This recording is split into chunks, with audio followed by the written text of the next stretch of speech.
Apakah penambahan sekolah menjadi solusi agar PPDB, carut paut PPDB ini tidak berulang setiap tahunnya gitu Bang Heri, kalau Bang Heri lihat? Iya, memang kalau kita dengarkan yang disampaikan Pak Ganung kelihatannya indah semua, memang. Dan faktanya memang seperti itu, ya, bahwa memang ada sekolah-sekolah baru. Tapi hari ini setiap penerimaan siswa baru ada banyak problem yang muncul, yang problem ini sebenarnya problem lama, ya. Masih ada masyarakat yang kesulitan mendapatkan sekolah. Mungkin untuk tahun ini, untuk level SMP tidak terlalu sulit. Saya meyakini itu.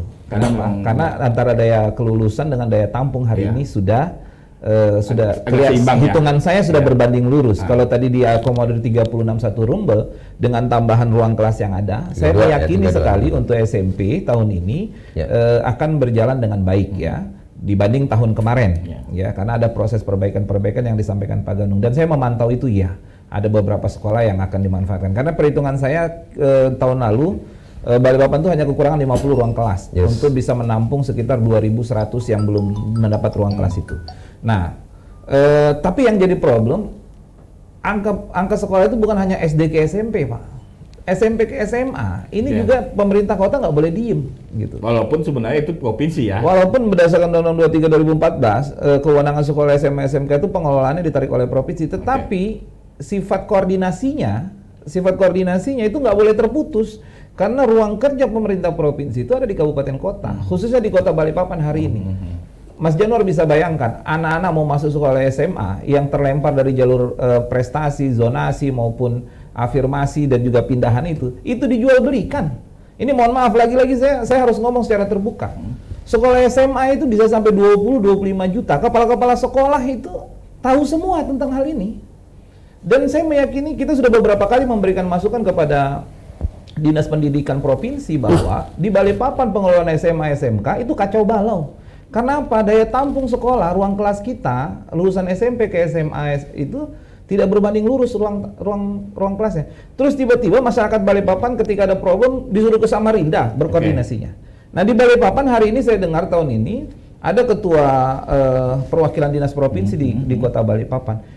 Perwakilan provinsi ini seolah-olah alergi dengan pemerintah kota Balikpapan. Apa sih susahnya misalkan berkantor aja ke dinas pendidikan di kota Balikpapan misalkan.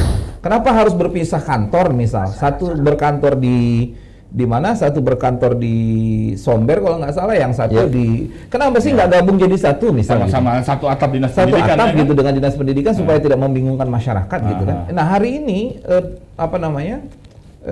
seolah-olah anak-anak mau masuk mendapatkan pendidikan di kota Balikpapan itu online ya, online. Misalkan jalur zonasi, jalur zonasi itu kan yang pertama diakomodir itu bukan nilai, tetapi masyarakat yang tinggal di sekitar, jarak. Itu juga jadi masalah sebenarnya. Nomor 2 setelah jarak baru nilai. Nah, yang jadi persoalan yang ditampung di sekolah, salah satu sekolah SMA itu bukan bukan mempertimbangkan zonasi jarak tadi, jauh jaraknya gitu, nilainya tidak terakomodir.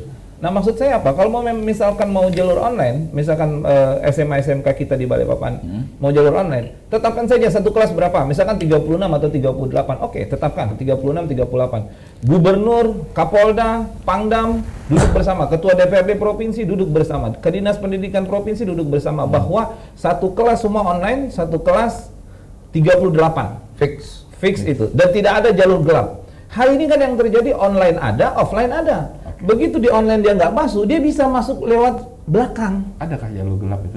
Saya meyakini itu banyak kepala sekolah yang tahu. Nah, hari ini saya melihat juga, dan itu terang-terangan di masyarakat. Anakmu nggak sekolah ya, nggak keterima online, iya, ada jalur offline. Bisa titip lewat anggota DPR, bisa titip lewat tokoh-tokoh tertentu yang punya kedekatan dan sebagainya.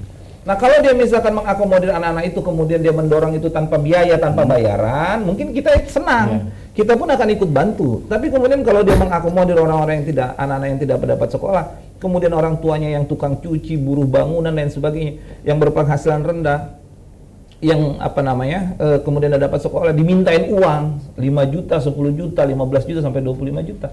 Ini mau jadi apa pendidikan kita di Balikpapan? Dan dinas pendidikan provinsi menutup mata melihat itu di kota Balikpapan.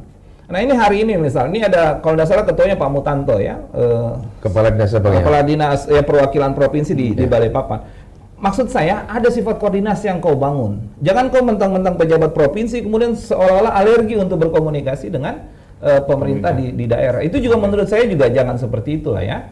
Misalkan hari ini Pak Mutanto itu kalau mau ditemuin kala-kala gubernur. Nah, PJ gubernur kita kelihatannya nggak paham juga tentang persoalan ini yang ada di Balikpapan. Harusnya pejabat-pejabat semacam ini ditegur gitu ya. Kepala-kepala sekolah SMK itu kalau mau masuk sekolah itu pakai duit Pak. Maksud saya kalau mau online. Oke. Tentu kan. Tapi kan memang ada jalur-jalur afirmasi yang memang disediakan kan? Ya kalau afirmasi kan itu ada persentasenya, ada 5% ya. Okay. Kemudian kalau zonasi itu kalau nggak salah ada 50%. Kemudian prestasi 30% kalau nggak salah, sisanya. Bahkan ada misalnya jalur guru gitu kan? Jalur guru. Ya oke, itu oke gitu. Dibuka saja. Misalkan online satu kelas itu 38, online semua. Gitu ya, 38. Kalau mau seperti itu oke. Jadi jangan lagi ada lewat belakang. Kalau ini hari ini yang terjadi sudah dia bikin online, Permendikbudnya mengatur secara baik, tiba-tiba begitu selesai online bisa lewat belakang offline. Ini kan sebenarnya hal-hal yang memberikan dampak buruk ke depan buat dunia pendidikan kita di Kota Balikpapan. Itu yang pertama untuk sekolah SMA SMK. Kemudian yang kedua untuk sekolah swasta, SMA SMK sekolah swasta juga itu saya melihat tidak terkelola dengan baik sejak 2014, sejak ditariknya kewenangan pemerintah daerah ke Kota Balikpapan ke provinsi. Ini pengelolaan sekolah SMA SMK di Kota Balikpapan saya memantau kurang apa ya? Kurang tinggalkan apa? Iya, kayaknya nggak terkelola dengan baik gitu. Dibanding dulu ketika diserahkan di kota. Itu tertata dengan baik, tidak ada riak-riak seperti ini gitu kan. Hari ini suka tidak suka Mas Januar, saya berani ngomong seperti ini karena saya tahu fakta itu. Kalau mau main buka-bukaan tahun kemarin saya sempat agak sedikit kesal ya ketika ada titipan-titipan anggota DPR, ada titipan-titipan guru, ada titipan-titipan tokoh-tokoh tertentu. Ya kalau dititipin itu oke. Misalkan Bu anggota DPR, anak saya nggak masuk. Oh ya sini anakmu, saya masukkan. Oke. Jangan dipungut bayaran gitu. Jangan ada pungli gitu. Download Tribun X sekarang. Menghadirkan lokal menjadi Indonesia.